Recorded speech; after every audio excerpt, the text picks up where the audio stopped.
if you're one of those people that just copies different influencers, workout, YouTube videos, etc. from different people, and you always feel constantly confused because you don't follow a program. One person says X, one person says Y. You get so confused. I get it. So today I'm gonna do you a favor. I'm gonna be showing you all the different research papers, and I'm gonna show you what is what and what as well you should be doing as well in a world of confusion. You're welcome. So first of all, we're gonna be starting with our friend over here, the squat rack. We're gonna go back in time to the bodybuilders' age, so think about the big guys that were definitely cheating fitness back then, but anyway, let's not talk about this, that's another different topic. But they were saying that basically big bodybuilders, the squats, deadlifts, all these lifts, the key compound lifts were the main ones, right? And it is true that bodybuilders back then doing the normal exercises like squats and deadlifts, they did used to have massive glutes, but forgive me, but they also had massive legs and quads as well. So first of all, if you want to build your glute, there have been introduced different isolation exercise that can target and isolate the glutes a little bit more. So if someone doesn't particularly have that preference, I'm not saying the big legs are not a good thing, I actually love big legs, but some people personally, they have different preferences, okay? So different methods also need to come into place. However, if we actually look at some research papers, they show that you tend to have more hypertrophy, aka muscle growth, when your muscles are working at a lengthened position, which is basically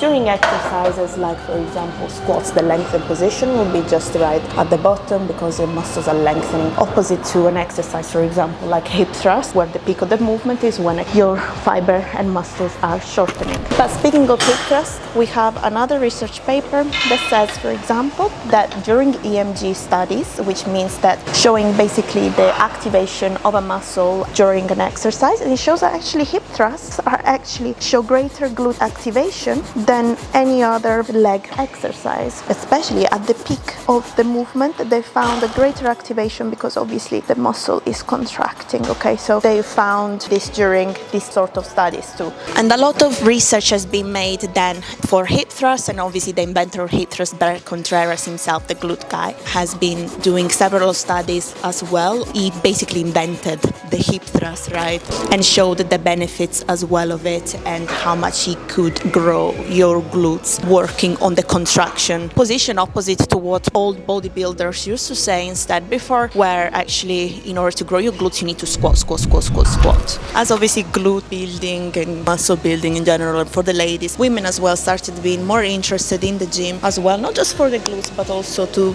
seek also weight lifting. Before, remember, women used to just stick to cardio, and now more women are building more muscle. They're not scared to lift weight. Finally, I'm so excited and I'm so happy that all of you are finally feeling more empowered and getting empowered as well, not being afraid of lifting weights, because we know that as a woman, even if you train your upper body and you lift heavy, you're not gonna build massive arms like a bodybuilder. That's just simply impossible. We don't have the testosterone for it, okay? And also depends on the type of training that you're doing. As we kept going on, we introduced things like, for example, isolation exercises. So things like the gluteus medius kickback, right? So it's meant to be targeting the gluteus medius, aka the top glutes or whatever. Although there are now studies about this as well. They say that you cannot specifically just isolate the gluteus medius on its own. And if we think about it, it makes sense. Why? Because at the end of the day, familia, our gluteus medius and minimus are like right inside and connected to our gluteus maximus. So inevitably they're always going to be engaged, okay? So of course there is still targeting your gluteus maximus too. But what are the takes? What should we do then? If you want to build your glutes, there is so many different contrasting opinions on the internet, different research papers that show exactly opposite findings. Some research paper might be showing you that, for example, squats are better, others are hip thrusts are better. What should we actually do then at this point? It's getting confusing, right? And I get it. So if you want my advice, you should take everything with a pinch of salt, because I, for example, managed to build my glutes, okay? I'm quite proud of what I built, and I feel like I've reached some incredible results. And not only for me, if people think, oh, it's genetics, for literally hundreds and hundreds of my clients over here, for example. I'll show you some pictures. So if something is working for you and you're sticking to it and you're seeing results, then there is no point in you completely changing everything, okay? You're sticking to a program, okay? You're seeing results. That is already a sign that those exercises are working for you, right? So it just makes perfect sense. Instead, trying to see someone that does an exercise and say, oh, let me do this exercise. Oh, no, actually, someone said it's crap, so let me just do this one. Oh, no, actually, this one. It will just confuse you. You will not stick to the plan. You will not progressively overload. And of course, you're not going to see results at the end of it, okay? So my advice is to stick to something that, first of all, you can stick to, that you can follow as well with ease, that it doesn't compromise your form or you're not lifting too heavy if you don't have the experience to. You get someone that guides you, okay, with the right guidance, so you don't get injured, you don't get bad form, you don't get